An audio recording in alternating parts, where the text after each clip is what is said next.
France.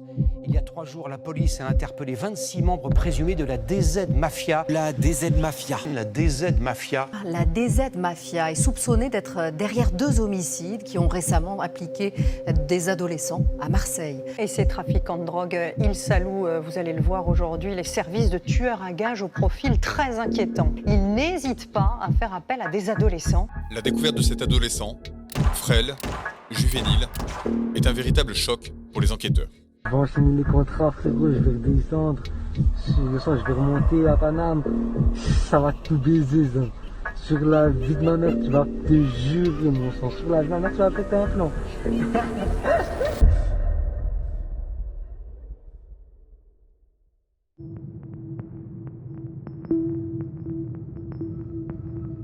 Dimanche 12 mars 2023, Aix-en-Provence. Il est 23h30 et Ryan est assis sur un muret près de la route. Il semble attendre quelqu'un. Ryan a 23 ans, il est dealer de drogue dans les cités marseillaises. Il vient de sortir de chez sa mère. Il doit récupérer quelque chose à la Busserine dans le 14e arrondissement de Marseille. Un de ses contacts lui a envoyé des gars. Une voiture va bientôt venir le chercher. 23h49. Par SMS, Ryan dit à son père qu'il va essayer de passer le voir plus tard dans la nuit. Ryan, c'est un jeune qui traîne dans le trafic de drogue depuis un moment. Il a essayé de rentrer dans le droit chemin en travaillant dans une entreprise en contrat d'apprentissage, mais l'appel de l'argent facile a pris le dessus. Il est connu des services de police pour avoir vendu du hashish et a déjà fait un bon séjour en prison. Mais cette incarcération ne l'a pas arrêté. Ses parents tentent comme ils le peuvent de l'empêcher de s'enfoncer encore plus dans ce milieu, mais rien n'y fait. 23h51. Ryan voit arriver une Clio 4 gris foncé qui lui fait des appels de phare. Il monte à l'arrière du côté passager. Le siège avant est trop reculé, ce qui le contraint à se faufiler sur l'autre place arrière derrière le conducteur. La voiture démarre en direction de Marseille. À l'avant, 2 jeunes hommes de 18 ans. Ryan ne les connaît pas, mais il a l'habitude. Les 3 hommes commencent à discuter tranquillement. L'atmosphère se détend. Ryan en profite pour s'allumer un joint. Après 10 minutes de trajet, la voiture s'engage sur l'autoroute, puis tout à coup, un bruit métallique.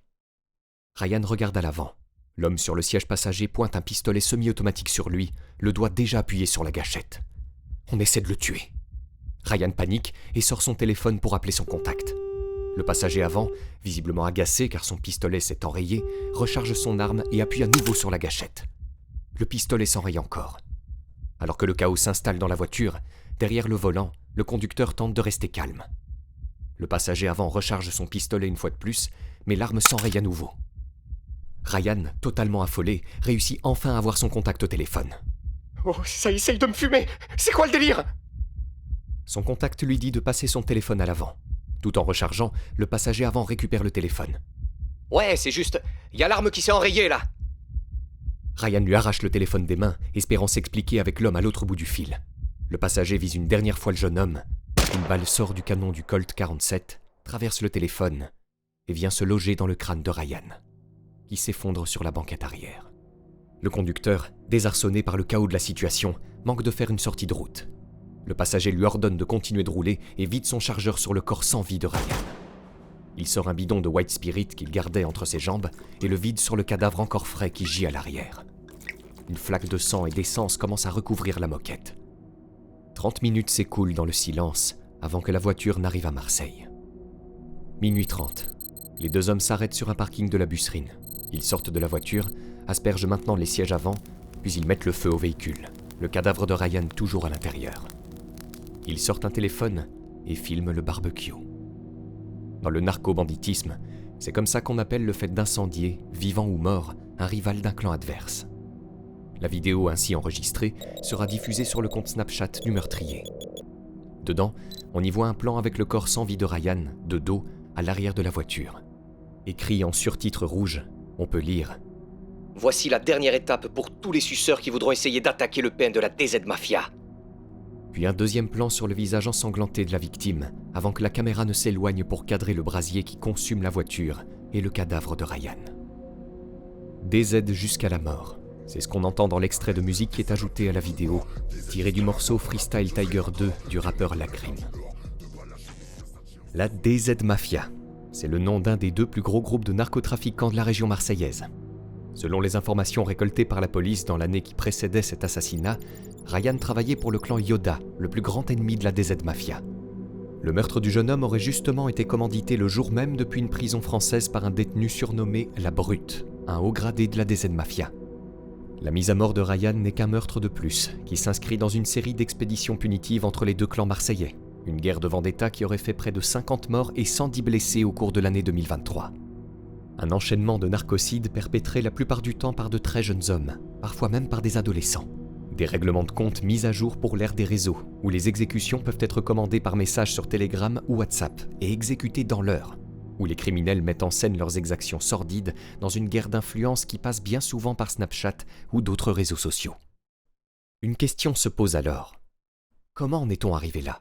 Comment cette guerre de narcotrafiquants s'est-elle immiscée à Marseille ? Comment ce conflit a-t-il débuté ? Et qui en sont les responsables ? Une très grande partie de cette histoire se déroule dans le quartier de La Paternelle. La Paternelle, c'est un quartier construit dans les années 50 à Marseille. À l'époque, elle servait de cité de transit, destinée à accueillir les populations d'immigrés pendant la décolonisation. On y fait construire de grands immeubles de béton où s'entassent les habitants par familles entières, dans des appartements de 30 mètres carrés seulement. 30 ans plus tard, au début des années 80, le président de l'époque, Valéry Giscard d'Estaing, passe à La Paternelle et s'indigne des conditions de vie de ses habitants. Il ordonne alors la reconstruction du quartier.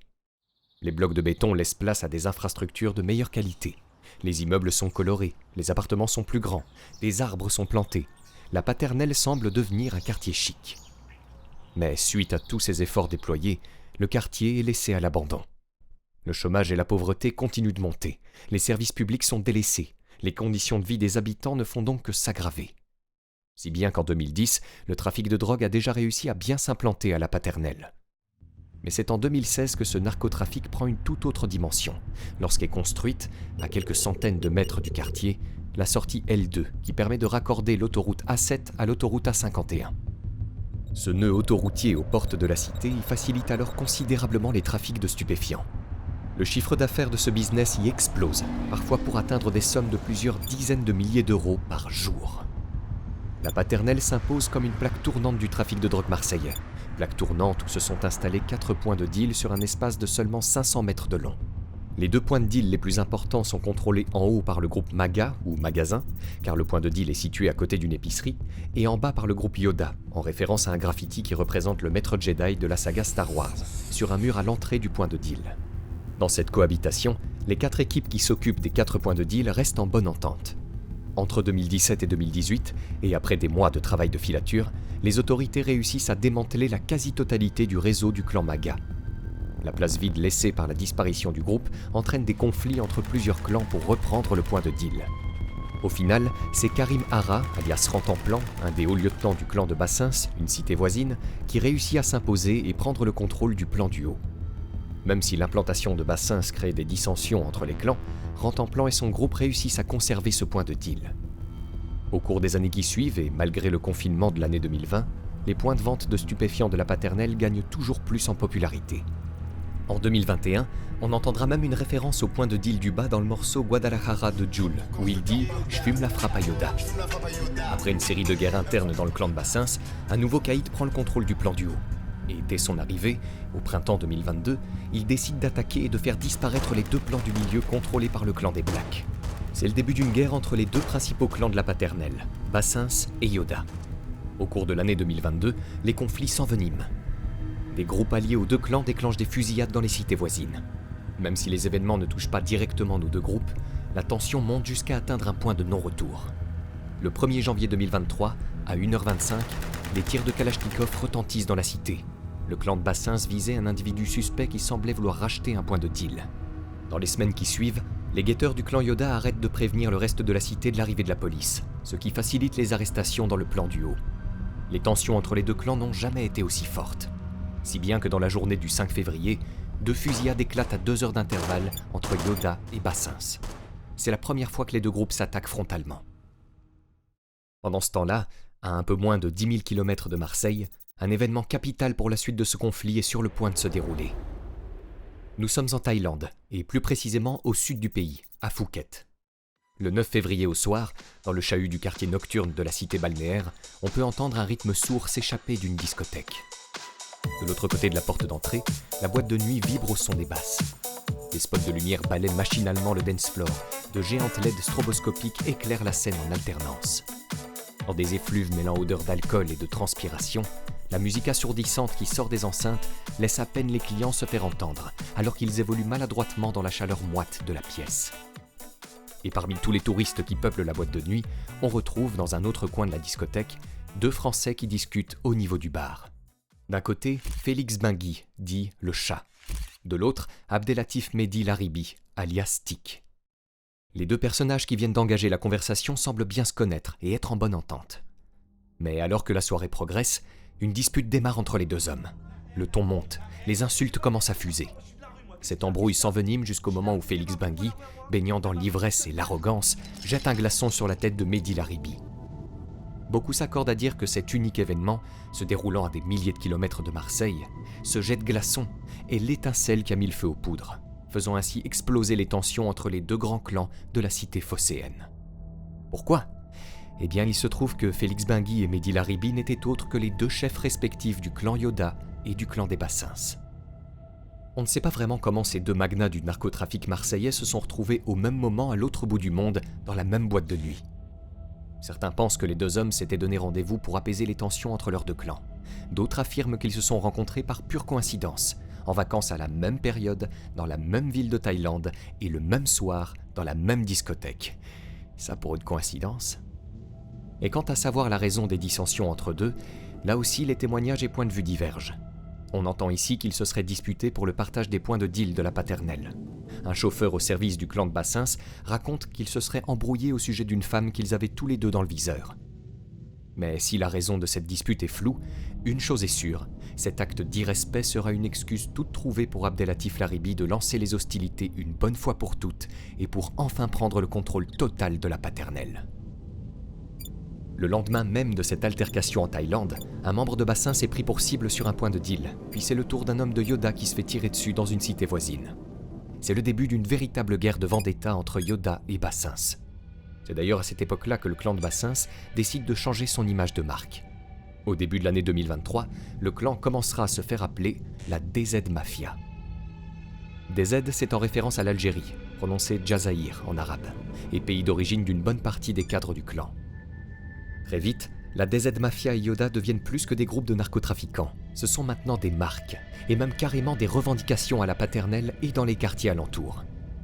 Et la guerre d'intimidation qui se déroule dans la rue se poursuit aussi sur les réseaux sociaux, notamment sur Snapchat, où certains internautes prônent leur affiliation au groupe, que ce soit directement en vidéo ou dans les commentaires. Et en février 2023, alors que cette guerre de communication s'enclenche, les fusillades continuent de s'intensifier, touchant même les quartiers voisins dans les semaines qui suivent. 17 mars, quartier de la Morlette, juste à l'ouest de la paternelle. À côté d'un barbecue artisanal signalant la présence d'un point de deal, quelques chaises en bois sont posées pour laisser les dealers s'asseoir en attendant la venue des clients. Les lampadaires éclairent les rues qui bordent la place. Quelques habitants du quartier rentrent de leur journée de travail, des voitures descendent tout doucement le boulevard adjacent. Il est 19h45 et Mamadou se prépare pour une transaction de cannabis sur une place du quartier. Mamadou, c'est un jeune de 21 ans, originaire de Guinée. Arrivé seul en France alors qu'il a 15 ans, Mamadou est confié au service de l'aide sociale à l'enfance de Marseille.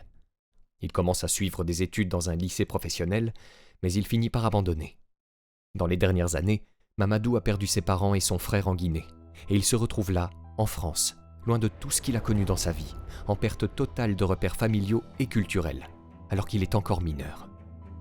Mamadou finit par sombrer dans une dépression sévère, qui le poussera à essayer de mettre fin à ses jours. Par la suite, il sera hospitalisé à plusieurs reprises aux urgences psychiatriques de la Timone. Mamadou poursuivit difficilement sa vie dans la mendicité, se perdant chaque jour un peu plus dans une addiction à l'alcool et au cannabis. Et cette existence bien morose l'amènera au final à se retrouver là, le 17 mars 2023, sur un point de deal de la Morlette. Alors qu'il vient d'effectuer sa transaction, une silhouette commence à traverser la place en direction du point de vente. Un homme vêtu de noir, engoncé dans une doudoune qui cache une bonne partie de son corps et une cagoule de ski sur la tête qui cache presque l'entièreté de son visage. Avec une démarche assez peu naturelle, il se rapproche encore, le regard fixé sur Mamadou. 20 mètres séparent les 2 hommes quand Mamadou se rend compte de la présence de l'individu cagoulé. C'est qui celui-là? Mamadou le regarde, puis il commence à s'inquiéter. Clairement, il y a quelque chose de bizarre là. Tout en maintenant cet échange de regards, l'homme en noir continue d'approcher. Quand tout à coup, il ouvre sa doudoune pour dévoiler une Kalachnikov. C'est la panique dans la tête de Mamadou. À la vue du fusil d'assaut, il entame une course déchaînée pour fuir l'homme armé. Une première rafale de tirs pleut en direction de Mamadou. Les caméras de surveillance municipales qui ont observé la suite de la scène le montrent s'enfuir de la cité de la Morlette et essayer de se réfugier dans les commerces alentours, le tueur à ses trousses. La course-poursuite s'engage sur le boulevard Simon-Bolivar. Mamadou slalome entre les voitures en circulation. L'homme cagoulé, toujours derrière lui, reste sur ses talons, le fusil en avant. À intervalles réguliers, il tire des rafales de Kalachnikov en direction de sa cible. Des cris de terreur envahissent la rue. Les passants totalement paniqués fuient la fusillade. Les automobilistes prient pour qu'aucune balle perdue ne les atteigne dans leur voiture. Mamadou, lui, essaie toujours de se cacher quelque part. Il voit une pharmacie allumée. C'est sa chance. Il court vers la porte d'entrée, mais malheureusement la porte est fermée. Il continue alors sa fuite, mais dans la panique, il trébuche sur le trottoir. Le tueur finit par le rattraper. Il s'arrête en face de Mamadou à quelques mètres de lui. Le visage défiguré par la peur, Mamadou lève les bras en l'air en signe de reddition. « Bouge pas, je viens juste récupérer le charbon. T'inquiète pas, je vais rien te faire. Bouge pas !» Mamadou lui obéit. Il reste immobile. L'homme cagoulé jette un chargeur de munitions par terre. Le temps semble s'éterniser alors qu'il peine à recharger son arme. Voyant que son heure est probablement arrivée, Mamadou ferme les yeux et commence à prier. Il entend un bruit métallique en face de lui. Son poursuivant est prêt à tirer. Quelques secondes passent, puis une balle sort du canon du fusil d'assaut et abat le jeune homme qui s'écroule sur le trottoir. Sur les vidéos des caméras de surveillance, on voit ensuite le tueur surplomber la victime et lui tirer une longue série de balles qui finiront leur course dans le torse et dans les membres de Mamadou. On le voit ensuite descendre sur la chaussée et braquer son arme sur une automobiliste. « Bouge plus, ouvre la porte !» Il s'installe sur le siège passager. « Démarre, avance ou je te tue !» La conductrice s'exécute et continue de descendre le boulevard, le fusil d'assaut pointant vers elle. Après quelques minutes, le tueur descend de la voiture et s'enfonce dans la cité de la Morlette. On ne sait pas ce qu'il veut. Il semble chercher quelque chose un peu au hasard dans les environs. Il aperçoit un homme encapuchonné qui sort d'un bâtiment et qui se met à courir. Le tueur croit voir une arme dans ses mains. Il l'arrête. « Yo !» L'homme se retourne et est tout de suite visé par une rafale de balles. L'homme s'écroule, le tueur s'approche et pointe à nouveau son arme sur lui. L'individu qui se tord de douleur par terre semble avoir la soixantaine, sûrement un père de famille du quartier. Visiblement déçu par le profil de sa victime, le tueur laisse le vieil homme en vie. Il range son arme sur lui, puis quitte la Morlette en direction du Castellas. Les autorités arrivent quelques minutes plus tard sur l'emplacement de la fusillade. Sans le savoir, une voiture de police croisera même le tueur fuyant tranquillement les lieux du crime, la cagoule dans la poche. Celui-ci en profitant même pour leur faire un petit signe de la main quand leurs regards se croiseront. Plus tard, on apprendra que le meurtre de Mamadou était en fait l'œuvre d'un assassin affilié à la DZ Mafia. Le point de deal de la Morlette était identifié comme faisant partie du clan Yoda. Le tueur est donc arrivé sur cette place dans l'objectif d'assassiner un des membres de Yoda. Il a observé ce qui semble être une transaction de stupéfiants, il a identifié Mamadou comme étant le dealer de ce point de vente et a réussi à l'abattre. Seulement, d'après la police, aucune preuve ne semble indiquer que Mamadou faisait partie d'un quelconque clan. D'après son éducatrice spécialisée, Mamadou était quelqu'un de tellement fragile psychologiquement qu'il n'était absolument pas en capacité de travailler sur un réseau. Est-ce qu'il avait juste eu le malheur de se retrouver au mauvais endroit au mauvais moment ? Il semblerait. En tout cas, c'est bien le cas pour la deuxième victime de cette soirée-là. Le vieil homme gravement blessé par le tueur s'appelle en fait Kamel et a 62 ans. Hospitalisé d'urgence, il frôle la mort mais s'en sort miraculeusement. Après être sorti du coma, il raconte que le soir où on lui a tiré dessus, il se pressait pour se rendre à la mosquée. L'objet qu'il avait entre les mains n'était en fait pas une arme, mais un tapis de prière. Ce meurtre, et tout son déroulement, sont une bonne illustration du chaos dans lequel s'inscrit cette guerre de clans qui démarre à la paternelle, et qui s'installe peu à peu dans les autres quartiers nord de Marseille. Dans cette suite d'intimidations et de vendettas, les fusillades sont parfois organisées dans l'heure, et peuvent même se dérouler dans des zones fréquentées, au milieu des civils. La situation devient donc de plus en plus intenable pour la police. Les assauts armés sont presque quotidiens, et il est quasiment impossible de les prévoir. Dans cette escalade de violence, le conflit finit par déborder et commence à s'exporter, affectant ainsi d'autres quartiers plus tranquilles de Marseille. Après 3 mois de guerre, la nuit du 2 au 3 avril s'impose comme la nuit la plus meurtrière de tout ce conflit armé entre Yoda et la DZ Mafia. Dimanche 2 avril, cité du Castellas dans les quartiers nord. On est le soir en pleine période de Ramadan. Des dizaines d'habitants se retrouvent à l'extérieur pour profiter de la rupture du jeûne et des activités. Il est 23h25. Une Clio entre dans la cité. Elle remonte le long de la galerie marchande, puis s'arrête. Des hommes armés sortent de la voiture et tirent en rafale vers les commerces. Plus de 50 balles sont tirées. Les vitres des commerces explosent. La fusillade fait 3 blessés et 2 jeunes hommes sont tués. Quelques minutes plus tard, à peine 500 mètres plus loin, on entend une autre série de tirs dans un square de la cité. 2 autres jeunes sont grièvement blessés. Très peu de temps après, la voiture des assaillants est retrouvée incendiée 4 km plus loin, près du Cap Janet. Les pompiers et les services de police qui se rendent sur les lieux des 2 fusillades sont débordés. Très vite, l'enquête se lance pour retrouver les meurtriers. Et alors que la police s'entretient avec le parquet de Marseille, vers minuit 45, les autorités sont mises au courant d'une 3e fusillade qui vient d'avoir lieu et qui s'est déroulée cette fois dans le quartier de la Joliette, juste à côté du centre-ville de Marseille. Lorsque les autorités arrivent sur place, elles voient 2 corps ensanglantés qui gisent sur le sol. On entend des cris, des pleurs. Les visages traumatisés sont déformés par la terreur. Les habitants du quartier s'approchent paniqués pour s'assurer que les victimes ne sont pas des proches à eux. Toute cette nuit, pendant les fusillades, les Marseillais croient être victimes d'attentats terroristes. 20 minutes plus tôt, Caïs et Djibril, les 2 victimes de la Joliette, âgés de 15 et 16 ans, discutaient tranquillement en terrasse d'un snack avec un ami à eux, âgé lui de 14 ans. À minuit 40, une voiture s'arrête devant le snack. Un homme armé sort du véhicule et tire une série de coups de feu sur les 3 adolescents, puis remonte très vite en voiture pour fuir les lieux. Le jeune de 14 ans, blessé au bras, réussit à s'enfuir et se cacher dans un hall d'immeuble. Mais les 2 autres meurent dans les heures qui suivent, malgré les soins qui leur sont administrés. Dans le courant de la nuit, la police judiciaire réussit à retrouver le véhicule utilisé pour cette dernière fusillade. La voiture avait déjà été repérée par la BRI, la Brigade de Recherche et d'Intervention. Elle faisait en fait partie de leur base de données et avait été mise sous surveillance en tant que véhicule de guerre. C'est comme ça que la BRI appelle les véhicules susceptibles d'être utilisés par des narcotrafiquants pour des transferts de drogue ou pour des règlements de compte. Il semblerait bien que les déplacements d'un de ces véhicules correspondent à ceux de la voiture utilisée pour la 3e fusillade. C'est une Peugeot 308 GTI noire.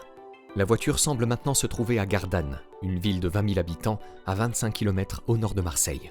Une opération commando est très rapidement montée par la BRI. À 4 heures du matin, des dizaines de policiers retrouvent le véhicule dans un petit lotissement de Gardanne. Dans le plus grand des silences, ils s'infiltrent un à un dans le pavillon. De l'autre côté de la porte, ils vont devoir faire très attention. Ils auront sûrement affaire à un groupe de tueurs chevronnés, prêts à en découdre. Il faut absolument éviter les pertes. Un agent ouvre doucement la porte d'entrée. Personne dans le hall, mais on entend des voix dans une autre pièce. Le son d'une musique traverse les murs. Plusieurs personnes discutent dans le salon. Des hommes, mais aussi des femmes. Les hommes de la BRI pénètrent discrètement dans l'enceinte de la maison, les armes levées. Les voix sont de plus en plus proches. Ils vont devoir faire ça vite. Un homme donne le signal. 3, 2, 1. C'est parti! Les policiers rentrent dans le salon. Police! Les mains en l'air! Les agents tiennent en joue les habitants de la maison, pris totalement au dépourvu. Mais là, les hommes de la BRI sont sous le choc. Tous les suspects qu'ils tiennent en joue ne sont que des adolescents. Un groupe de jeunes en soirée. C'est pas possible, ils ont dû se tromper de maison. Pour être sûr, ils prennent quand même le temps de fouiller un à un les adolescents, et il y en a un qui a sur lui des clés de voiture. Les clés de la voiture qui se trouve devant la maison. Voiture dont le signalement correspond à la 308 aperçue lors de la fusillade de la Joliette, plus tôt dans la soirée. Et dans cette voiture, le pistolet automatique avec lequel ont été assassinés Caïs et Djibril, les 2 victimes de cette fusillade. Donc, en toute logique, il semblerait bien que l'adolescent qui vient d'être arrêté soit le coupable de ce double meurtre. Cet adolescent, c'est Matteo. 18 ans, 1,70 m, le visage recouvert par les boutons d'acné, les yeux hagards, les cheveux longs et une barbe mal taillée qui cache les contours de son visage. Clairement, Matteo est très loin de l'image que l'on pourrait se faire du criminel de gang. Et pourtant, on apprendra plus tard que Matteo était la personne qui avait fait le plus grand nombre de victimes dans toute cette guerre de narcotrafic marseillaise. Dans les jours qui suivent, les enquêteurs apprendront que Matteo est en fait un assassin à la solde de la DZ Mafia. D'après leurs renseignements, les 2 hommes qui ont été tués au Castellas pendant la première fusillade de la soirée faisaient partie de la DZ Mafia. Matteo aurait alors reçu l'ordre d'un de ses contacts de la DZ Mafia de se rendre à la Joliette pour exécuter des représailles éclairs. Avec un complice au volant, il arrive devant un snack connu par les services de police comme étant un lieu de rassemblement des jeunes proches du clan Yoda. Il sort de la voiture et tire sans sommation sur les 3 adolescents. Parmi eux, 2 sont rattachés à des groupes de narcotrafic. Mais le 3e, Caïs, semble n'être qu'une victime collatérale, n'ayant rien à voir dans cette histoire de vendetta. Après avoir tiré, Matteo remonte aussitôt dans le véhicule qui quitte immédiatement les lieux. Et 1 heure plus tard, Matteo est à Gardanne pour passer la soirée avec sa copine et des amis. Il est détendu, il est là pour passer un bon moment. Même en sachant ce qui vient d'arriver à la Joliette, on pourrait vraiment en venir à douter que c'était bien lui derrière le 9 mm qui a abattu Caïs et Djibril. Dans la nuit, 3 hommes, vraisemblablement des membres de la DZ Mafia, viennent voir Matteo et le prennent à part pour le féliciter de son exploit plus tôt dans la soirée. Quand Matteo revient vers ses amis, il leur explique en se vantant qu'il vient de tuer 2 personnes en leur mettant 2 balles dans la tête. Entre l'horreur des meurtres qu'il commet et son air jovial et plaisantin 1 heure plus tard, le décalage fait froid dans le dos. Mais ce qui est plus glaçant encore, c'est que ses amis ne sont même pas si surpris que ça. À croire que la violence extrême des actes de Matteo ne les trouble pas le moins du monde. Le 6 avril 2023, 3 jours après son arrestation. Il est 11h30 et des voitures de police s'enfoncent dans les rues pavillonnaires de Gardanne pour finalement se garer devant une résidence de 3 étages, tuiles rouges et volets blancs. Un jardin, une terrasse, une piscine avec ses chaises longues, un arbre qui surplombe le toit. Le pavillon a tout l'air du lieu de vie parfait pour profiter du climat radieux du sud de la France. 7 enquêteurs de la brigade criminelle sortent des voitures accompagnés de chiens renifleurs, puis se rapprochent de la maison. En queue de file, menotté et escorté par 2 policiers, le jeune Matteo. La maison dans laquelle la police judiciaire pénètre, c'est la sienne. Enfin, c'est plutôt la maison de sa mère et de son beau-père. Personne n'est là pour accueillir le cortège de policiers. Mais ce n'est pas grave, ils sont là pour fouiller les lieux. Dans la chambre d'Enzo, le petit frère de Matteo, il retrouve par terre des chaussures de ce dernier. Des Nike TN verts, roses et mauves. Ces 2 paires sont à moi. Je sais que je portais une de ces paires quand j'ai fait la morlette. Et celle-ci ? Un enquêteur montre une 3e paire de Nike. C'est celle qui a servi à la pater et à toutes les autres. Et ça ? L'enquêteur pointe un pantalon de survêtement Décathlon noir et blanc. C'est celui que j'avais à la pater et sur Potier. Et cette veste ? Elle est à moi. Cette veste, je la porte sous ma doudoune pour tout ce que j'ai fait. Matteo parle ici d'autres meurtres qu'il a commis avant la Joliette. La Morlette, la Paternelle, la cité Eugène Potier. C'est l'endroit où il dit avoir tué des gens. Plus tard, les policiers rapprocheront ces 3 crimes à demi avoués avec des assassinats qui ont eu lieu pendant les 3 dernières semaines. La Paternelle, c'est là-bas qu'on a retrouvé dans un parking le cadavre calciné de Ryan. La Morlette, c'est là que les caméras de surveillance ont vu un homme cagoulé poursuivre et abattre le jeune Mamadou sur un trottoir du boulevard Simon-Bolivar. Et en revoyant les vidéos de ce meurtre, la figure sombre que l'on voit vider son chargeur sur la victime, cette silhouette correspond totalement au profil de Matteo. Et pour finir, dans la cité Eugène Potier, c'est dans ce quartier du 3e arrondissement que la dépouille de Adler a été retrouvée le 22 mars dans le parking d'une résidence privée. Dans les jours qui suivent son arrestation, les enquêteurs tombent des nues en prenant peu à peu conscience des assassinats réalisés par l'adolescent boutonneux qu'ils ont arrêté. En interrogatoire, Matteo est très bavard. Selon lui, il serait à l'origine de plusieurs fusillades ayant eu lieu pendant les 4 dernières semaines. À ce moment-là, la police estime à 7, voire à 8, le nombre de fusillades auxquelles Matteo aurait pu directement participer. Malheureusement pour les enquêteurs, Matteo n'en dira pas plus sur les détails de ces meurtres, et il refusera de parler de ses contacts au sein de la DZ Mafia. Au courant du mois d'avril, Matteo sera incarcéré à la maison d'arrêt de Draguignan, puis transféré à la prison de Grasse. Prison où il sera gardé en isolement, et pour cause, son brusque gain de notoriété. En effet, dans les mois qui suivent le début de sa détention, le journal Le Parisien révèle à la France entière l'existence de cet adolescent tueur à gages qui se révèle être l'un des assassins les plus meurtriers de notre époque. On retrouve aussi une vidéo que Matteo avait publiée sur les réseaux sociaux. Une vidéo où il se vante d'enchaîner les contrats d'assassinat et qui sera diffusée sur toutes les chaînes de télévision pendant la deuxième moitié du mois de mai. Voilà, je vais enchaîner les contrats, frérot, je vais redescendre. Le soir, je vais remonter à Paname. Ça va tout baiser, ça. Sur la vie de ma mère, tu vas te jurer, mon sang. Sur la vie de ma mère, tu vas péter un plomb. Sur la vie de ma mère, à dire, je me suis en train de m'envoyer sur un contrat, je suis en train de rigoler. En prison, Matteo verra défiler 8 mois avant qu'un nouvel interrogatoire ne soit organisé. Le 4 décembre 2023, les enquêteurs ont 2 objectifs en tête. Résoudre 3 meurtres qu'ils ont réussi à rattacher aux agissements de Matteo et débusquer les commanditaires de ces meurtres qui se cachent dans les rangs de la DZ Mafia. Au début de la garde à vue, Matteo parle de sa famille. Je suis en prison pour assassinat, avec un S. Ils s'attendaient pas à ce que je sois arrêté pour des trucs comme ça. J'ai pas trop de contact avec ma famille depuis que je suis entré en prison. Les policiers vont directement à l'essentiel. Ils l'interrogent sur les 3 meurtres et sur son appartenance à la DZ Mafia. Et comme il le faisait 8 mois plus tôt, Matteo se referme. Il refuse catégoriquement de parler sur ces sujets-là. Après plusieurs jours d'audition sans une seule confession, les enquêteurs décident d'appliquer une tactique. Tu sais, Matteo, je pensais à ton petit frère Enzo. L'attention de Matteo est piquée au vif. Et bah, tu vois, on a retrouvé son ADN dans les vêtements qui ont été utilisés pour les meurtres. Et donc, en ce moment même, il est en garde à vue avec des collègues à moi. Matteo fusille le policier du regard. Ce que dit le policier est vrai. Enzo, le petit frère de Matteo, a bien été arrêté. Il est soupçonné d'avoir aidé son frère à maquiller certains de ses crimes, notamment en brûlant des voitures utilisées pour les assassinats. À la PJ, on pense qu'il t'a aidé pendant tes missions. On pense que c'est lui ton complice. Et moi, je vais te le dire. Personnellement, je pense que ça va plus loin que ça.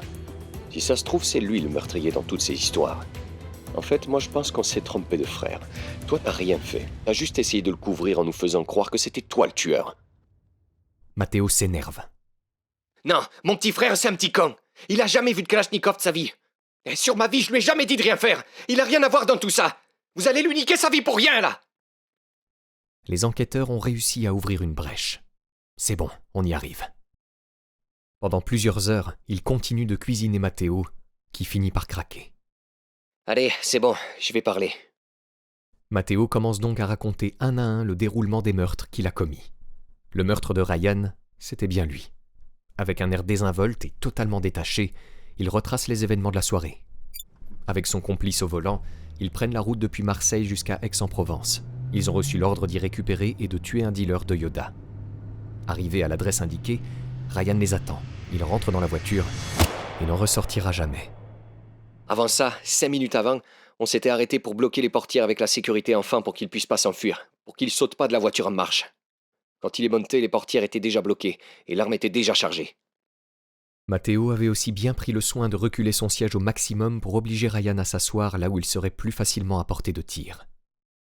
Matteo continue son récit. Dans le plus grand des calmes, il raconte comment son arme a déraillé plusieurs fois, comment Ryan a paniqué face à sa mort imminente et comment il a fini par abattre le jeune homme sur le siège arrière. Les enquêteurs savaient que Matteo était à l'origine de plusieurs meurtres, mais l'indifférence avec laquelle il retrace ses assassinats fait froid dans le dos. Face à ça, les policiers réussissent à garder leur calme. Ils restent impassibles. La conduite du véhicule a été rapide ? Bah ouais, il y avait un mort à l'arrière. Matteo relate l'événement comme si on lui avait dit de raconter le scénario d'un film. Et il est tout aussi détaché quand il parle de son meurtre à la morlette. L'homme cagoulé des vidéos de surveillance, c'était bien lui. Un début de soirée, avant que le soleil se couche, entre 18 et 19h, j'étais au Castellas. Je suis arrivé, je suis parti à la gare, puis au fond des rails. J'ai récupéré une Kalachnikov dans les herbes. Elle était cachée dans les buissons.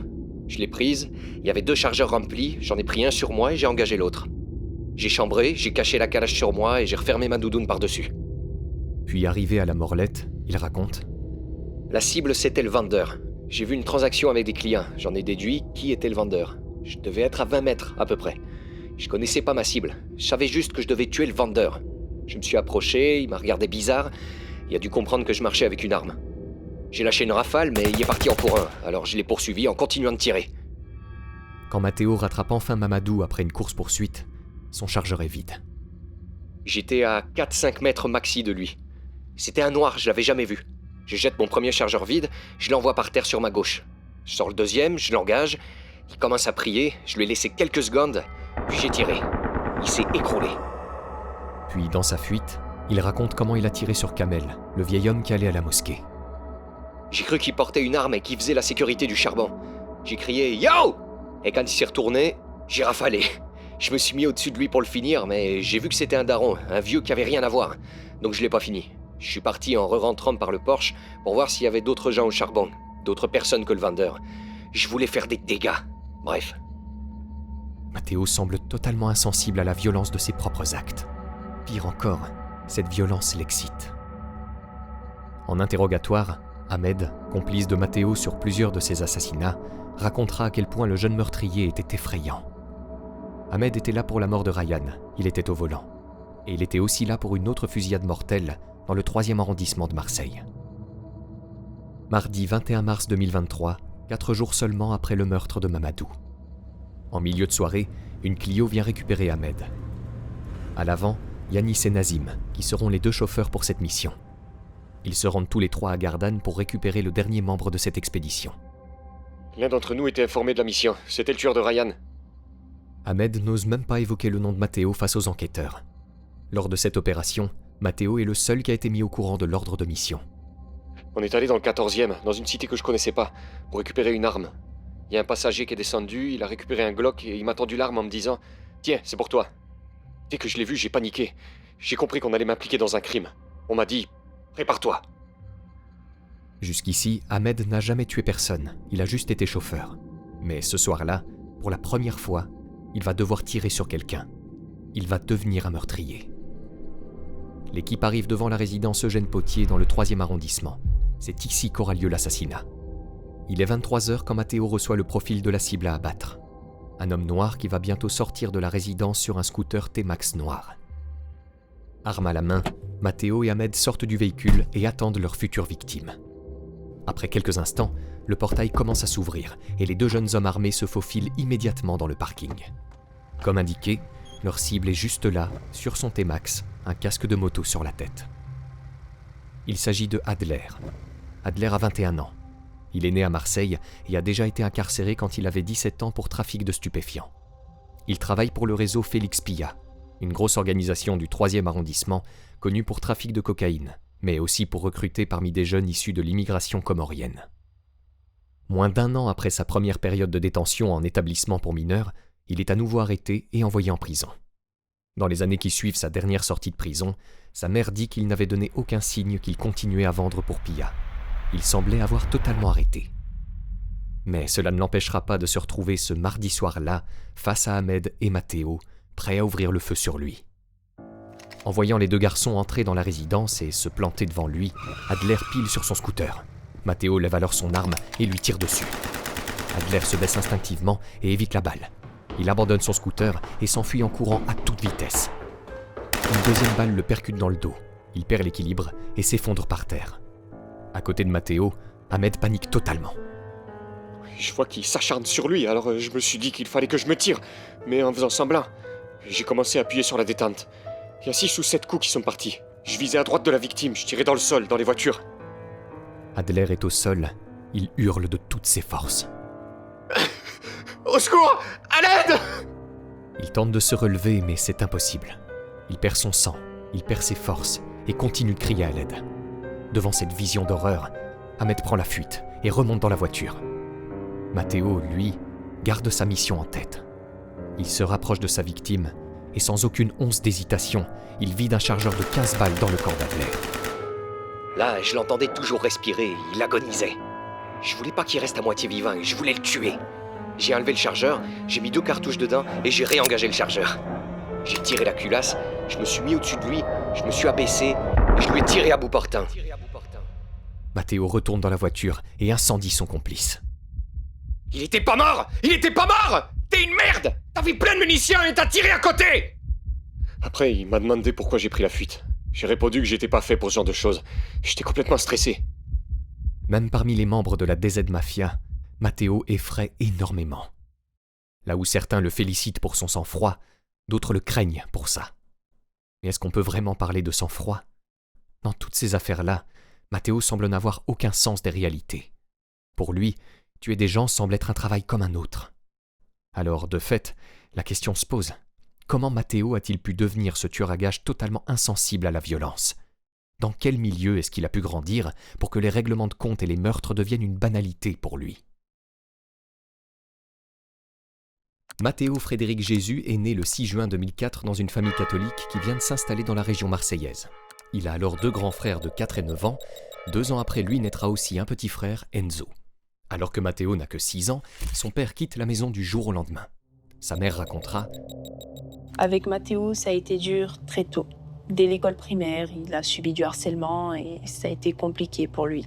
Il vivait mal le fait d'avoir été abandonné par son père alors qu'il était très jeune. Et toute la famille en a beaucoup souffert de ça. Son père nous a rendus dingues.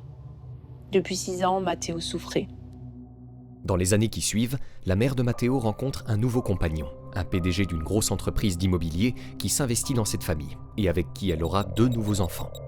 Grâce à la fortune de son nouveau beau-père, Matteo et sa famille pourront s'installer dans des petits villages autour de Aix-en-Provence.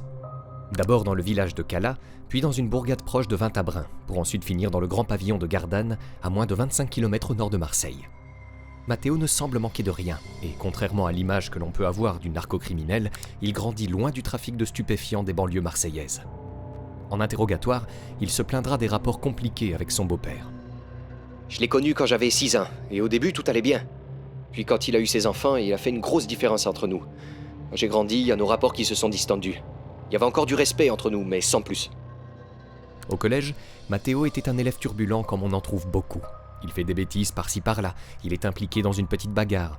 Rien de bien grave d'après son entourage, c'était juste une crise d'ado. Quand Matteo a 13 ans, son beau-père et sa mère se séparent. Celle-ci se retrouve à devoir gérer 4 enfants seuls, dont un Matteo toujours plus incontrôlable. Quand il a 14 ans, Matteo va passer l'été en Corse chez son père, avec qui il a repris contact depuis 1 an. Il voit ses vacances comme une façon de renouer un lien fort avec son père. Malheureusement, Matteo reviendra de cet été extrêmement déçu et frustré. Il avait mis beaucoup d'attentes sur ces 2 mois en Corse, mais son père ne s'est absolument pas montré à la hauteur. Celui-ci disparaîtra à nouveau de la vie de Matteo à la suite de ses vacances. Après son retour, Matteo sombre dans la délinquance. Alors qu'il est en 3e, il prend l'habitude de fuguer de chez lui. Il arrête d'aller au collège et se met à vendre du hashish. Il est arrêté de nombreuses fois par la police. Détention de stupéfiants, port d'armes blanches, outrage à agents, dégradation, rébellion. Dès que les policiers le ramènent à la maison, il fugue à nouveau et continue d'enchaîner les délits. Sur les conseils d'une éducatrice, la mère de Matteo, totalement débordée, décide de le placer en foyer à Salon de Provence. Mais au foyer, c'est la même chose. Matteo fugue et continue de vendre de la drogue. Cette fois à Salon de Provence. Je vendais de la résine, de l'herbe et de la coke pour un réseau. Je cherchais même pas à savoir pour qui je vendais, je prenais juste mon argent et je partais. Je faisais environ 200 € la journée. À 15 ans, il est incarcéré 3 mois dans l'établissement pour mineurs de la Valentine, à Marseille. Peu de temps après sa sortie de prison, il est impliqué dans une bagarre devant son lycée. Une bagarre où il sort un couteau de sa poche pour se battre contre d'autres jeunes. Heureusement, cet incident ne fera pas de blessés, mais cette altercation vaudra à Matteo un nouveau séjour en prison à la Valentine, d'une durée de 15 mois cette fois-ci.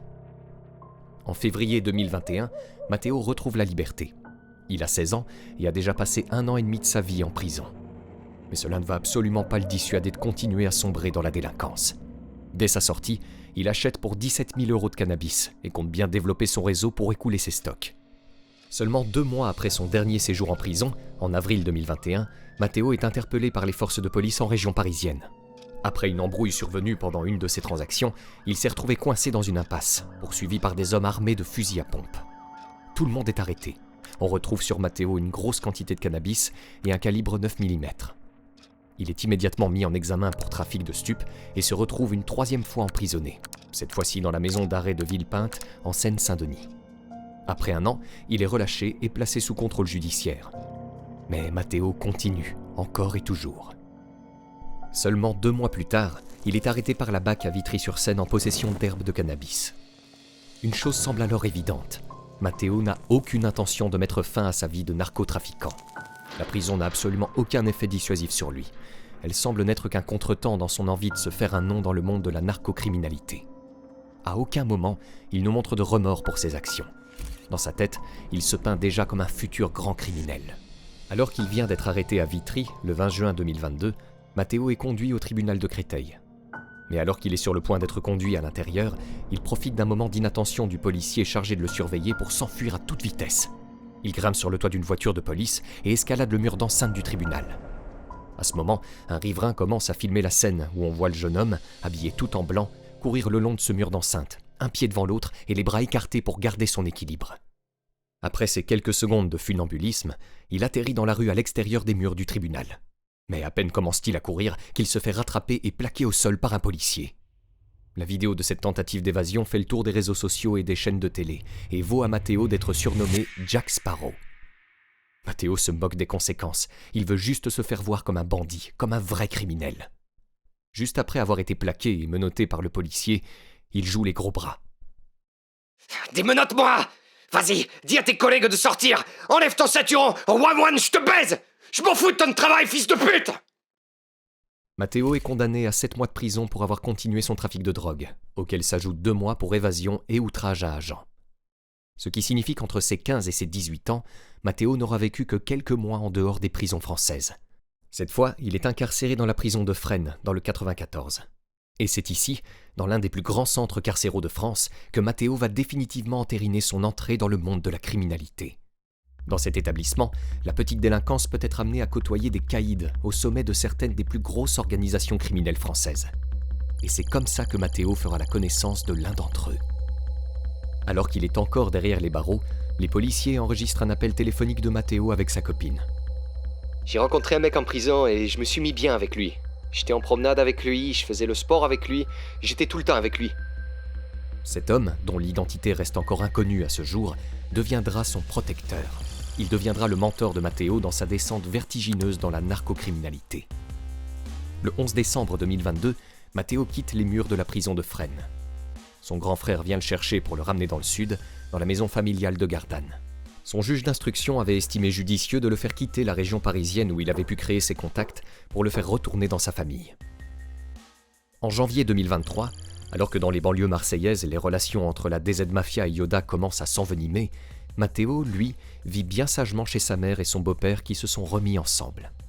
Avec ses fugues à répétition, ses placements en foyer et ses 3 séjours en prison, ça fait plus de 3 ans que Matteo n'a pas réellement vécu sous le même toit que ses proches. Donc à la maison, tout le monde veut faire en sorte que Matteo retourne dans le droit chemin. À son retour, tout se passe bien. Il fait refaire ses papiers, il commence à faire les démarches pour passer le permis, il se rapproche de son petit frère Enzo. Peut-être que Matteo va enfin pouvoir retrouver une vie normale, loin de la violence, loin du crime et des barreaux de prison. Malheureusement, vous savez tout comme moi que l'histoire ne s'arrête pas là. Enzo voit son grand frère rapidement retomber dans ses travers. Au début, il était là, il faisait des efforts pour être avec la famille. Mais il a raté beaucoup d'étapes. Et puis après, il a commencé à être absent. Il rentrait pas pour dîner. Quand il est revenu, j'ai cru retrouver le Matteo de mon enfance, mais non, il avait changé finalement. Apparemment, quand il était à Paris, il faisait déjà des trucs pour le réseau. Il n'est pas arrivé à Gardanne en mode Matteo le petit garçon. Très vite, Matteo se remet à dealer. Il va même commencer à monter les échelons dans le milieu et récupérer la gestion d'un point de deal de Gardanne, dans le quartier historique de la ville. Matteo se satisfait bien de son nouveau business, même s'il ne trouve pas ça très impressionnant pour l'instant. Ça faisait 400 ou 500 euros par jour, max. C'était juste pour tenir un point de deal à moi, pour que les petits de chez moi, ils travaillent pour moi.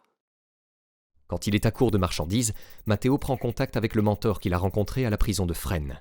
Celui-ci lui procure le hashish et l'herbe qu'il pourra revendre dans son réseau de Gardanne. Enzo le voit souvent revenir à la maison avec des nouveaux vêtements de marque, achetés avec tous les profits qu'il récupère de son point de deal.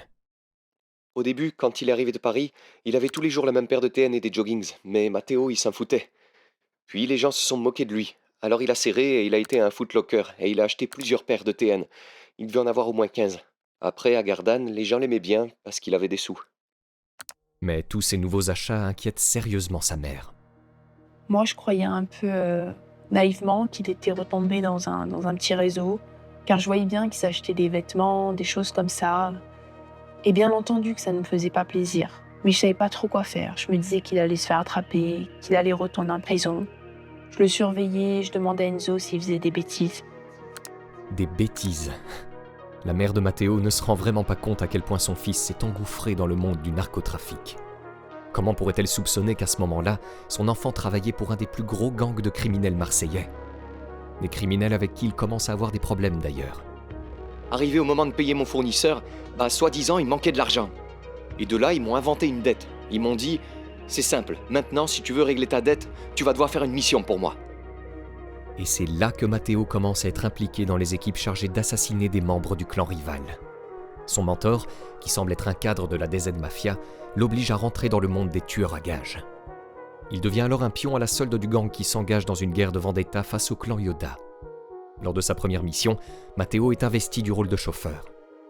Je devais conduire une voiture d'un point A à un point B. Je me suis dit, vas-y, ok, c'est juste conduire. C'est venu me chercher à Gardanne, et au moment de conduire la voiture, je vois des mecs armés qui rentrent dans la voiture. Moi, je leur dis, c'est quoi le délire et tout? Ils me disent, oh écoute, c'est simple, on va aller chercher un mec. Tu veux que je fasse quoi? Moi, j'appelle le gars qui m'a donné la mission. Je lui dis que je veux pas continuer. Mais là, il me dit, c'est simple, tu me dois des sous. Lui, il doit aller tuer un mec. Le mec, il est calé dans un bar et il va bientôt partir. Vous y allez maintenant. Frérot, c'est simple. Soit tu conduis la voiture, les deux ils descendent, ils le tuent, soit c'est toi qui tues. Et donc j'ai conduit la voiture, quoi. Et là, je devais faire qu'une seule mission. Sauf qu'après, ils m'ont fait conduire une deuxième fois. Et après, j'ai conduit une troisième fois, tu vois. Ses missions en tant que chauffeur font monter Matteo en grade au sein de la DZ Mafia. Il y intègre pour de bon une équipe feu, c'est-à-dire une équipe chargée d'exécuter des opposants du clan. On m'a dit, maintenant tu conduis une dernière fois pour nous et après tu nous dois plus rien. Sauf qu'au moment d'arriver, les gars ils m'ont dit, maintenant frérot, c'est toi qui vas tirer sur les mecs. Je leur ai dit non et tout, et ils m'ont dit, écoute, c'est simple, on sait où t'habites, tout ça. Du coup je l'ai fait, je suis allé, j'ai tué, j'ai fait mon premier meurtre comme ça. Sa première victime, le jeune Ryan abattu maladroitement, dans la panique, à l'arrière de cette voiture qui fonçait sur l'autoroute. Après ça, ils m'ont contacté, ils sont venus me chercher à Gardanne, et ils m'ont dit, maintenant tu vas tuer pour nous. Et ce sera plus des choses gratuites et tout. Nous, on va te payer. Soit tu tues pour nous, on te paye et tu prends de l'argent, soit nous, on te tue. C'est dans cet environnement et ces conditions que Matteo raconte s'être enfoncé dans le monde des narcocides. Ce serait donc ça l'origine story du tueur à gages le plus meurtrier de cette guerre de gang marseillaise. Un jeune homme qui avait un goût pour la délinquance et qui n'a fait que sombrer de plus en plus profond dans le narcotrafic et le milieu criminel. Un jeune homme qui n'avait pas le choix et qui a fini par en commettre les pires atrocités. Quand on connaît un peu les agissements de Matteo, le doute est permis. Quelqu'un qui ne fait ce métier que par obligation se mettrait-il en scène sur les réseaux sociaux? Est-ce qu'il se vanterait des contrats d'assassinat qu'il enchaîne devant la caméra de son téléphone, avec un ton qui fait ressortir toute la frénésie et l'exaltation que lui procure cette activité? Est-ce qu'il fanfaronnerait en interrogatoire devant les policiers en leur disant qu'il leur aurait tiré dessus s'il avait été armé lors de son arrestation? Tous ces agissements semblent quelque peu révéler l'hypocrisie des excuses qu'il sert à sa petite amie, mais aussi à son frère. Il y avait des sous, des voitures volées. Je me demandais comment il pouvait faire ça. Mais je pensais pas qu'il pouvait tuer des gens. Puis un jour, il m'en a parlé. Un jour, il est rentré, il m'a dit « Regarde les infos ce soir, tu vas être choqué. » Alors j'ai regardé, mais il n'y avait rien de spécial à la télé, il n'y avait rien sur Internet. Alors moi, j'attends de voir ce qui se passe, même si je le prends un peu pour un mytho. Mais un jour, je tombe sur un snap, c'était écrit « Marseille, un corps retrouvé dans le coffre d'une voiture incendiée à la Bucerine. » Du coup, je fais une capture d'écran et au bout de quelques jours, j'ose enfin lui demander. Je lui montre et je lui dis « T'as fait ça ?» Il me répond « Ah ouais, c'est moi. » Et il avait un grand sourire, il était trop fier. Et puis quelques jours après, il y a un soir, il est rentré et puis il m'a montré une vidéo. Il voulait me prouver qu'il tuait des gens. Parce qu'au début, je le croyais pas trop. Il m'a montré la vidéo où il court après quelqu'un. Le gars s'arrête et il lève les mains et il le tue. Puis il monte dans une voiture. Il m'a dit que c'était lui qui tirait sur la vidéo. J'étais choqué, j'essayais de lui faire la morale. Mais pas trop, parce que dès que je lui disais quelque chose, on s'embrouillait. Et il disait qu'il faisait ce qu'il voulait parce qu'on n'avait jamais été là pour lui. C'était ça son excuse à lui. Matteo adore sa nouvelle vie en tant que grand criminel. Une vie dont il rêvait depuis qu'il s'était engouffré dans la délinquance et le trafic de stupéfiants. Il a tout ce qu'il a toujours voulu. De l'argent et du respect de la part des autres. Enfin, plus que du respect, c'est de la peur qu'il inspire aux autres. Quoi de plus normal quand on sait qu'il a assassiné de sang-froid plusieurs personnes dans les dernières semaines. Quand il est dehors, Matteo est toujours accoutré d'une nouvelle paire de TN et équipé d'un Glock 19. Enzo dit que Matteo ne fait pas ça pour se vanter. Il crie pas sur les toits ce qu'il fait, mais il aime qu'on respecte son image. Il aime être respecté pour ce qu'il a fait, pour les assassinats. Donc Matteo ne ferait tout ça que pour trouver le respect et la reconnaissance des autres, pour cette unique raison. Une chose semble certaine, Matteo semble avoir totalement perdu le sens des réalités. L'ultraviolence et le meurtre font partie intégrante de son mode de vie maintenant. Retour au lundi 3 avril 2023, le jour qui suit l'arrestation de Matteo suite au meurtre de la Joliette. Des policiers débarquent à Gardanne devant le pavillon de la famille. Sur les caméras de la maison, la mère de Matteo voit les officiers s'approcher de la porte. « Maman, il y a des policiers qui sont là, avec Matteo !»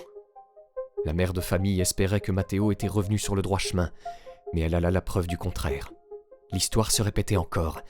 Est-ce que Matteo allait encore devoir séjourner en prison ? Messieurs, qu'est-ce qui s'est passé?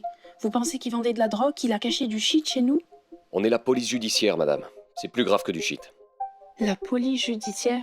Mais comment ça? Qu'est-ce qu'il a fait, monsieur? Faut que tu me prépares des chaussettes et des caleçons, maman. Je vais rentrer en prison longtemps. J'ai tué des gens.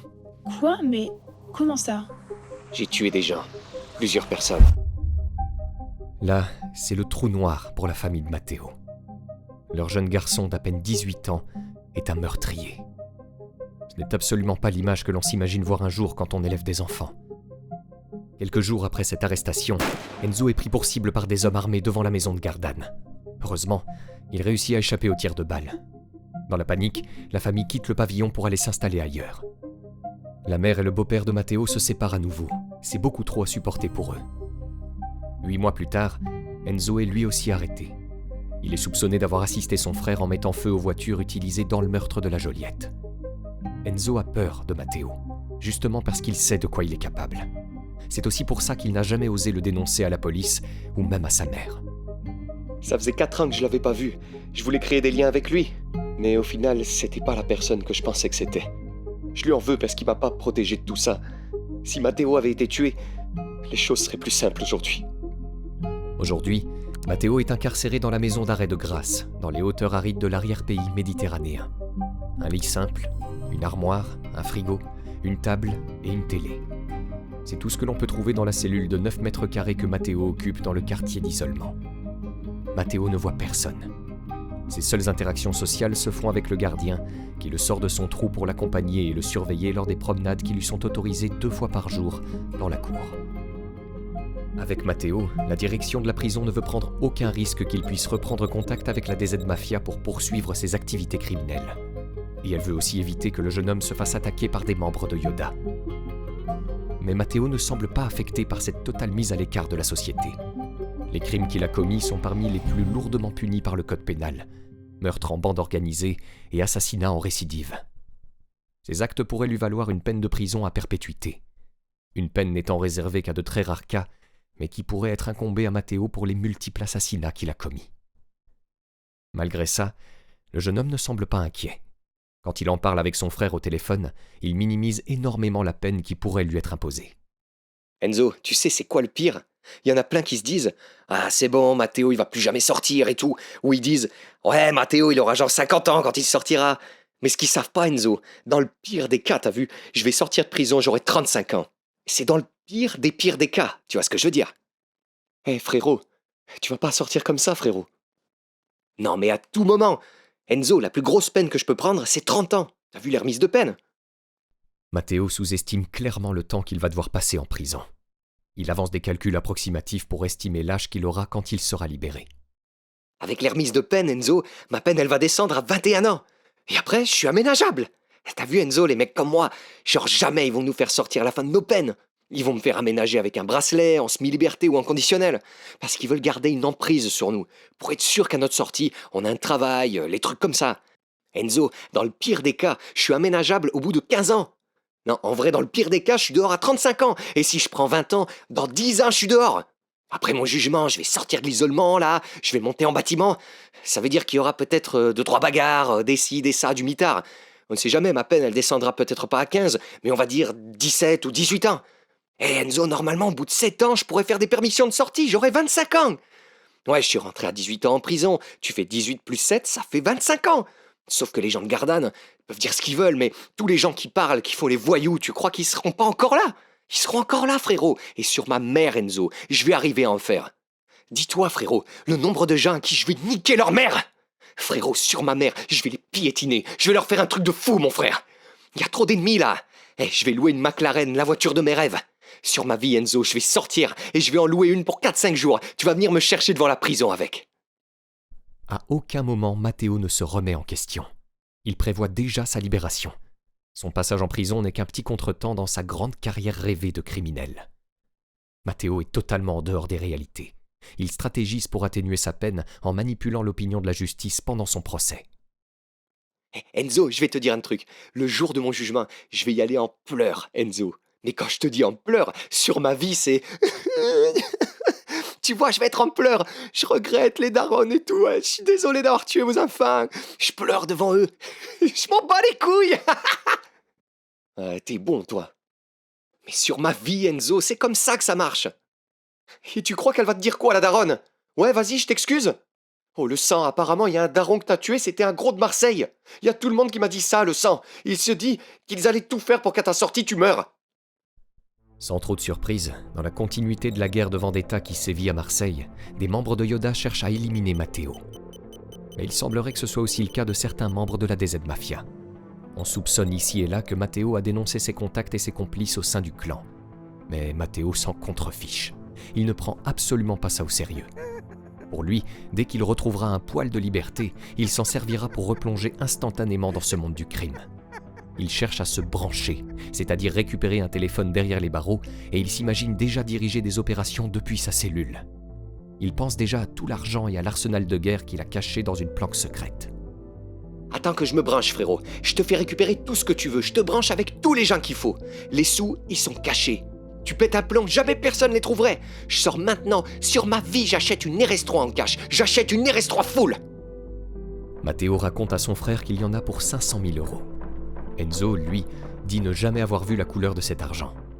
Vraisemblablement, on dirait bien que Matteo exagère tous les profits qu'il a engendrés avec ses missions d'assassinat, vis-à-vis des faibles rémunérations qui sont d'habitude pratiquées dans le milieu. Matteo semble encore fanfaronner et vouloir se peindre une légende de grand bandit qui aurait réussi dans le milieu du narcotrafic. Il est évident que Matteo prend énormément de plaisir à s'apposer ce statut, à imaginer sa carrière de caïd, et ce au-delà même des bénéfices financiers qu'il peut en tirer. Dans un appel enregistré par la police quelques mois après son arrestation, sa petite amie lui reproche son engouement pour le monde du crime. Je te dis la vérité, mais moi j'ai l'impression que t'étais fasciné par ça, par les meurtres. Y a personne qui t'a obligé à faire des vidéos comme t'as fait sur Snap, là, à rigoler et tout. Sur la vie de ma mère, ça se voit que t'es fasciné par ça. Genre même quand tu te vantais et tout. Ouais, c'est vrai. Je vais pas te mentir, c'est vrai, t'as raison. La question persiste alors. Comment en est-on arrivé là? À un moment, qu'est-ce qui a merdé pour qu'on en arrive à ça? À un jeune homme tout juste sorti de l'adolescence qui trouve un sentiment d'accomplissement dans l'assouvissement de sa violence et dans le meurtre. Comment est-ce qu'on a pu en arriver là? Il est facile de pointer du doigt les personnes violentes, de les qualifier de monstres, d'exceptions. Il est facile de les déshumaniser, de juste penser que quelque chose ne va pas avec eux et de tout mettre sur le dos de leur prétendue différence, qui les rendrait impossibles à comprendre. Mais baser sa réflexion là-dessus semble paresseux. Alors, loin de moi l'idée de vouloir dédouaner Matteo de ses crimes, en prétextant que tout est la faute de la société et de l'environnement dans lequel il a évolué. Il serait vraiment idiot de vouloir effacer la responsabilité individuelle et évidente de Matteo dans cette histoire. Mais il serait tout aussi idiot de le penser comme unique responsable de cette situation. Les raisons de cette tragédie sont évidemment complexes et multiples. Donc, pour comprendre un peu mieux tout cela, on peut essayer de prendre du recul sur l'histoire de Matteo. À la base, Matteo est juste un enfant normal. Sa famille traverse des périodes difficiles, son père l'abandonne. Tout ça est triste, mais malheureusement, ce n'est pas une situation si rare. Et tous les enfants abandonnés par leur père ne finissent pas narcotrafiquants ou tueurs à gages. Clairement, ce n'est pas la raison principale de sa transformation progressive vers le meurtrier qu'il deviendra plus tard. À l'adolescence, Matteo s'enfonce dans la petite délinquance. Comme n'importe quel jeune de son âge, il cherche à prouver sa valeur, il cherche de la reconnaissance. Le problème ici est qu'il cherche tout ça au mauvais endroit, c'est-à-dire dans le monde du trafic de stupéfiants. Clairement un très mauvais choix de sa part.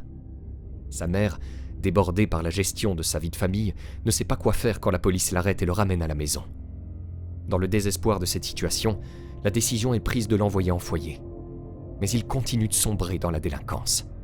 Il est alors envoyé en prison. Mais dès qu'il en sort, il récidive. Il retourne en prison, puis récidive à nouveau, seulement quelques mois après. Matteo se perd dans un cycle de crimes et de séjour carcéral. chaque récidive est plus violente que la précédente.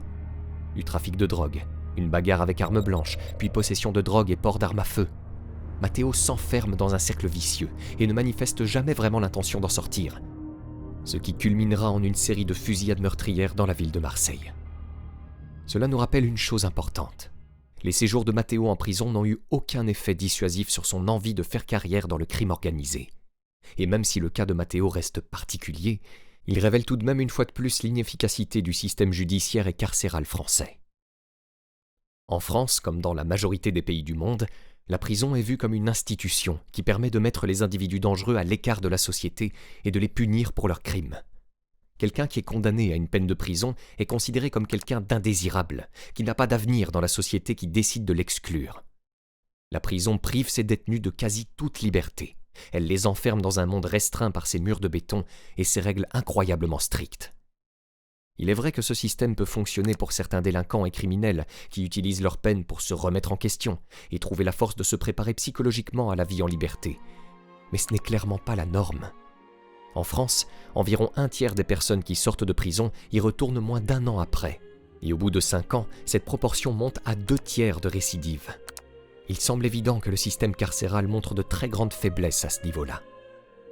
Quand Matteo est sorti de prison pour la dernière fois, sous contrôle judiciaire en décembre 2022, quelques mois avant les assassinats qu'il commettra à la Joliette, sa mère fera part de son étonnement. Je vais être franc, je ne sais pas trop pourquoi ils l'ont laissé sortir à ce moment-là, alors qu'il devait être encore jugé à Paris. Surtout que je pense qu'il avait besoin d'aide et voilà. Non, on l'a laissé sortir comme ça. Il est clair que Matteo montre des fragilités psychologiques. Un enfant qui est prêt à vendre de la drogue, à se battre, à agresser à l'arme blanche, voire même à l'arme à feu, peut-on vraiment dire que c'est un enfant en bonne santé mentale ? Sa mère pensait clairement qu'il avait besoin d'une aide supplémentaire, une aide psychologique. Mais en prison, les seules mains tendues que voit Matteo sont celles des autres détenus, et notamment celles de ce caïd de la DZ Mafia qui l'invitera à intégrer le clan marseillais et le fera définitivement devenir un assassin. Au début, la justice française a jugé bon de le condamner pour ses actes de délinquance, ce qui est totalement logique et compréhensible. Mais au-delà de ça, elle n'a rien fait pour l'aider à arrêter, le laissant sans aucune aide psychologique, sans aucun suivi de réinsertion. Et c'est là que l'on voit les limites d'une justice purement punitive. Au final, on a affaire à une stratégie du bâton et de la carotte, mais sans la carotte. Et quand on voit ce genre d'histoire mettre fin à des vies, détruire des familles et fracturer la société, un constat peut se faire. On aurait pu éviter ces drames. On aurait pu faire mieux. Eh oui, il est facile de refaire l'histoire avec des si. Mais le problème carcéral est toujours là, et aucune solution n'est mise en place aujourd'hui pour régler ce problème, si ce n'est durcir les conditions de détention des prisonniers. Il serait peut-être temps aujourd'hui de revoir ce système pour intégrer plus de politiques de justice réhabilitatrice, de justice restaurative. Des mesures qui mettraient l'emphase sur le travail et l'accomplissement des personnes condamnées, plutôt que des mesures répressives qui les privent totalement de leur liberté et de toute aide extérieure.